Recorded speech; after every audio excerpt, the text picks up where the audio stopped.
ସପ୍ତମ ସ୍କନ୍ଦ ଚତୁର୍ଥ ଅଧ୍ୟାୟ। ନାରଦ ବାଚ।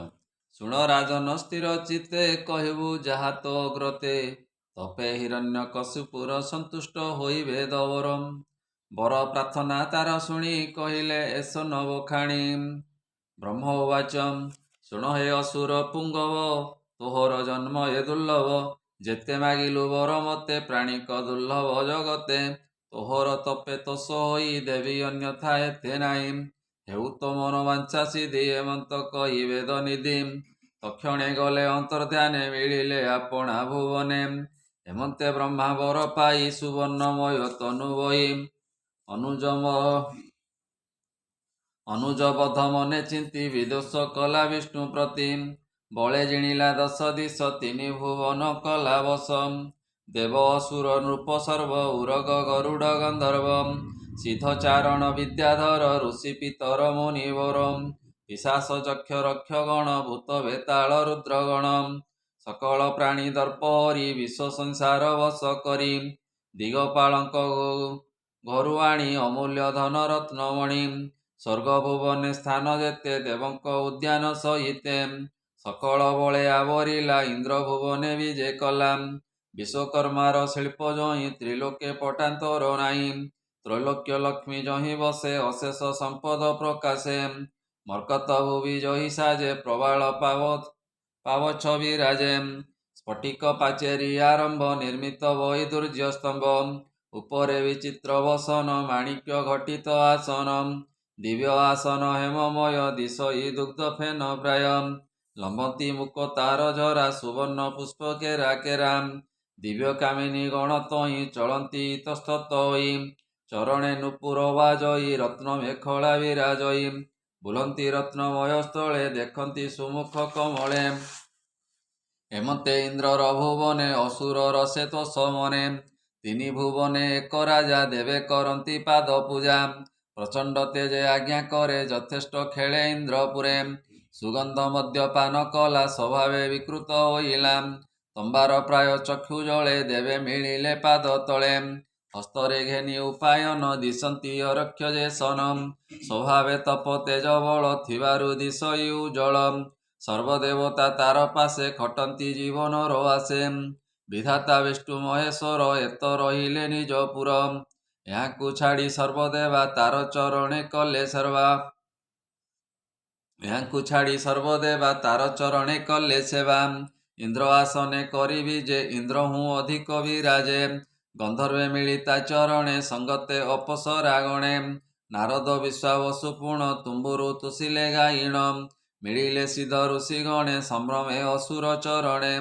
ସ୍ତୁତି କରନ୍ତି ମୁନି ଗଣେ ଗନ୍ଧର୍ବେ ନୃତ୍ୟନ୍ତି ଚରଣେ। ବ୍ରାହ୍ମଣ ଆଦି ଚାରି ବର୍ଣ୍ଣେ ସର୍ବ ଆଶ୍ରମ ଯୁକ୍ତ କର୍ମେ। ପୂଜନ୍ତି ପିତୃଦେବ ଯଜ୍ଞେ ତାର ଚରଣେ ହବିର୍ଭାଗେ। ଶପଥ ଦୀପେ ମହି ତଳେ ବିନା ବର୍ଷଣେ ଶସ୍ୟ ଫଳେ। ଫୁଲ ଫଳରେ ଭୂମି ପୁରୀ ହୋଇଲା କାମଧେନୁ ସରି। ହେମନ୍ତ ବେଳେ ନଭସ୍ଥଳ ଦିଶଇ ଅତ୍ୟନ୍ତ ସୁଢଳ। ସମୁଦ୍ରେ ରତ୍ନ ଆଣି ଦିଅନ୍ତି ନଦୀଏ ଅଳ୍ପ ଉଛଳନ୍ତି। ଲବଣ ଇକ୍ଷୁ ସୁରାଘୃତ ଦଧି ଦୁଗ୍ଧରେ ସେ ପୂରିତ। ପର୍ବତ ଦ୍ରୋଣୀ କ୍ରୀଡ଼ା ଠାବ ସକଳ ଋତୁ ପୂର୍ଣ୍ଣ ନବ। ଦିଗପାଳଙ୍କ ଗଣ ଯେତେ ରହିଲେ ଅସୁର ଆଶ୍ରିତେ। କାଶ୍ୟପ ଦଶ ଦିଗ ଜିଣି ଶପଥ ଦୀପେ ନୃପମଣି। ସକଳ ଭୋଗ୍ୟ ଭୋଗ କଲା କେବେ ସନ୍ତୋଷ ନୋହିଲା। ଉଗ୍ର ତପସ୍ୟା ଯୋଗୁ ସେଇ ବିଶେଷେ ଗର୍ଭକୁବ ହୋଇ। ଅସୂର୍ଯ୍ୟ ମଦେ ମତ ହୋଇ ଈଶ୍ୱର ବାକ୍ୟ ନ ମାନଇ। ଏଣେ ଅନେକ କାଳ ଗଲା ସନକ ସାପେ ଅନର୍ଗଳା। ତାହାର ଉଗ୍ର ଦଣ୍ଡ ଦେଖି ତ୍ରିଦଶେ ଭୁବନ ଉପେକ୍ଷୀ। ଅନ୍ୟତ୍ର ଶରଣ ନ ପାଇ ସକଳ ଦେବେ ରୁଣ୍ଡ ହୋଇ। ଭାଳନ୍ତି ଦଶ ଦିଗ ଚାହିଁ କାହିଁ ଦେଖିବୁ ଭାବଗ୍ରାହୀ। ଯେଦିଗେଛନ୍ତି ଚକ୍ରଧର ତହିଁକି କରି ନମସ୍କାର। ନିର୍ମଳ ଯୋଗୀ ଜନେ ଜଇଁ ଗଲେ ପୁନରାଗମନ ନାହିଁ। ହେମନ୍ତ ଏକ ମନେ ଭାଳି କ୍ଷୀର ସମୁଦ୍ର ତୀରେ ମିଳେ। ଉନ୍ମିଦ୍ର ପବନ ଭୋଜନ ଡାକନ୍ତି ରଖ ଭଗବାନ।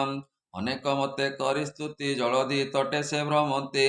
ମସ୍ତକେ ଦେଇ ବେନିକର ଡାକନ୍ତି ରଖ ଚକ୍ରଧର। ମହାପୁରୁଷ ଭଗବାନ ପରମ ଆତ୍ମା ନିରଞ୍ଜନ। ବିଶୁଦ୍ଧ ଆତ୍ମାର ସମୂହ ନମସ୍ତେ ପ୍ରଭୁ ଦିବ୍ୟ ଦେହ। ହେମନ୍ତେ ଦେବ ସ୍ତୁତି ଭଣି କହନ୍ତି ପ୍ରଭୁ ଚକ୍ର ପାଣି। ମେଘ ଗମ୍ଭୀର ପ୍ରାୟ ସ୍ଫୁରେ ସାଧୁ ଜନକ ଦୁଃଖରେ। ଭୟ ନ କର ଦେବଗଣ ତୁମ୍ଭର ହୋଇବ କଲ୍ୟାଣ। ମୋହର ଦର୍ଶନ ଲାଭ ଅଶେଷ ସମ୍ପଦ ସମ୍ଭବ।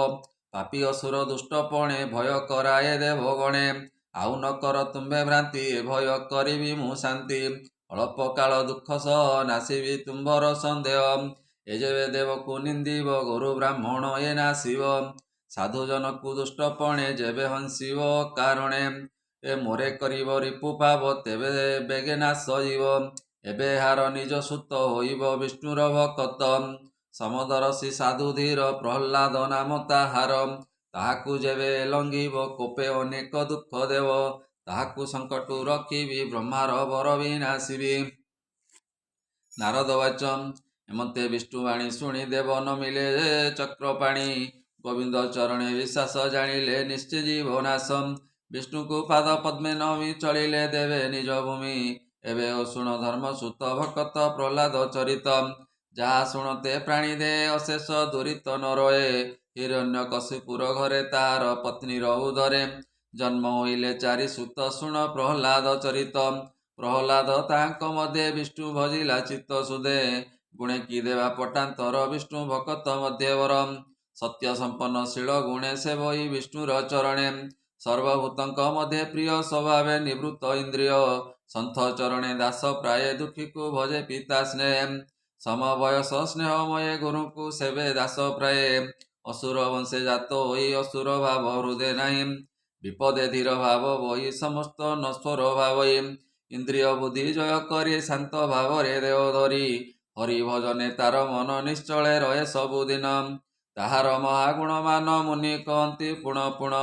ସେ ପୁଣି ବିଷ୍ଣୁର ବିଷୟ ଲକ୍ଷିତ ଲକ୍ଷିତ ରୁହେ। ଶତ୍ରୁକୁ ଶତ୍ରୁ ପରଶ ସେ ଯାର ମହିମା ବିଷ୍ଣୁ ଅଂଶେ।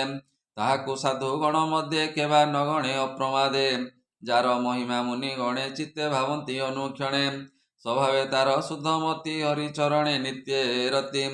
ବାଳକ ସଙ୍ଗେ କ୍ରୀଡ଼ା କରେ କ୍ରୀଡ଼ା କନ୍ଦୁକ ନ ସୁମରେ। ଜଣଙ୍କ ପ୍ରାୟ ହୋଇ ଖେଳେ ଚିତ୍ତ ଗୋବିନ୍ଦ ପାଦ ତଳେ। ନଥାଏ ତାର ସଂଜ୍ଞା ଦେ କୃଷ୍ଣେ ଆବିଷ୍ଟ ହୋଇଥାଏ। ମନ ତା ଗୋବିନ୍ଦ ଚରଣେ ସଂସାର ଗୁଣ ସେ ନ ଜାଣେ।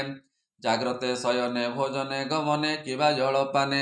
ଗୋବିନ୍ଦ ପାଦେ ଚିତ୍ତ ଥାଇ ବିଷୟାର ସେ ଜ୍ଞାନ ନାହିଁ। ବିଷ୍ଣୁ ଚରଣ ଚିନ୍ତି ବୁଲେ ଯେ ଅବା ବୋଲେ ଯେତେବେଳେ। ଊର୍ଦ୍ଧ୍ୱ ଉତ୍କଣ୍ଠେ ନାଦ ସ୍ମରେ ନିର୍ଲଜ ପ୍ରାୟ ନୃତ୍ୟ କରେ। କାନ୍ଦି ହସଇ ଉଚ୍ଚ ନାଦେ ବିଷ୍ଣୁକୁ ଭଜଇ ଆନନ୍ଦେ। ନିର୍ମଳ ଭାବେ ଭକ୍ତି ପୁରେ ବିଷ୍ଣୁ ଚେଷ୍ଟାରେ ମତି ଭୋଳେ। ବିଷ୍ଣୁର ନାମ ମୁଖେ ଭଜି ପୁଲକ କରି ରୋମ ରାଜି। ଆନନ୍ଦେ ଅଶ୍ରୁ ଝର ଝର ନିରତେ ଭଏ ଚକ୍ଷୁଦାର। ବିଷ୍ଣୁ ଚରଣେ ଭାବ ଭୋଳେ ରମଇ ଅକିଞ୍ଚନ ମିଳେ। ଆତ୍ମା ନିବୃତ୍ତି ଅନୁକ୍ଷଣେ ବିଷୟ ସଙ୍ଗେ ଦୁଃଖ ମଣେ। ଏମନ୍ତେ ପୁତ୍ରର ବିଷୟ ହିରଣ୍ୟ କଶିପୁ ନିର୍ଦ୍ଦୟେ। ଦେଲା ସେ ପୀଡ଼ା ଅତିରେକେ କେ ସହି ପାରେ ନର ଲୋକେ। ଯୁଧିଷ୍ଠିର ବାଚ ହେ ଦେବ ଋଷି ସତ୍ୟବ୍ରତା କହିଲ ଅଦ୍ଭୁତ କଥା। ନିଜ ପୁତ୍ରକୁ ପିତା ଯେବେ ଦଣ୍ଡିଲା ଶତ୍ରୁଜନ ଭାବେ। ସେ ସୁଧ ଚିତ୍ତ ପ୍ରହ୍ଲାଦ କିମ୍ପା ପଡ଼ିଲା ଏ ପ୍ରମାଦ। କୁପୁତ୍ରପଣ ଯେ କରନ୍ତି ପିତାଙ୍କୁ ରିପୁ ପ୍ରାୟ ଚିନ୍ତି। ତାର କୁଶଳ ଶିକ୍ଷା ଅର୍ଥେ ପିତା ଚିନ୍ତଇ ଅବିରତେ। ଏ ପୁତ୍ର ପିତା ଅନୁଚର ସ୍ୱଭାବେ ଶୁଦ୍ଧ ସାଧୁ ଧୀର। ଏହାକୁ କିମ୍ପା ଦୁଃଖ ଦେଲା ମତେ ତ ସନ୍ଦେହ ଲାଗିଲା। ଯେ ପିତା ପୁତ୍ରେ ଦିଏ ଦୁଃଖ ଏ କଥା ମରଣୁ ଅଧିକ। ଏଣୁ ଦୁଃଖିତ ମୋର ମନ କହେ ବ୍ରହ୍ମାର ନନ୍ଦନ। ହେମନ୍ତ ଧର୍ମ ସୁତ ବାଣୀ ନାରଦ ସଭା ମଧ୍ୟ ଶୁଣି। କୃଷ୍ଣ ଚରଣେ ଦେଇ ଚିତ୍ତ କହିଲେ ବିଷ୍ଣୁର ଚରିତ। ସେ ବ୍ରହ୍ମ ମୁନିକ ଚରଣେ ସୁଜନେ ନମ ଅନୁକ୍ଷଣେ। ଏ ସୁଜନ ହିତେ ଭାଗବତ ଭାଷା ପ୍ରବନ୍ଧେ କଲି ଗୀତ। ଏ ସପ୍ତମ ସ୍କନ୍ଧେ ଭାଗବତ କହି ବିପ୍ର ଜଗନ୍ନାଥ। ଇତି ଶ୍ରୀମଦ୍ଭାଗବତେ ମହାପୁରାଣେ ପାରମହଂସ୍ୟାଂ ସହିତାଂ ବୈୟାସିକ୍ୟାं ସପ୍ତମ ସ୍କନ୍ଧे ବିଷ୍ଣୁ ପ୍ରସନ୍ନ ବର୍ଣ୍ଣନେ ନାମ ଚତୁର୍ଥ ଅଧ୍ୟାୟ। बोल आनंदे कवार हरि हरि बोल।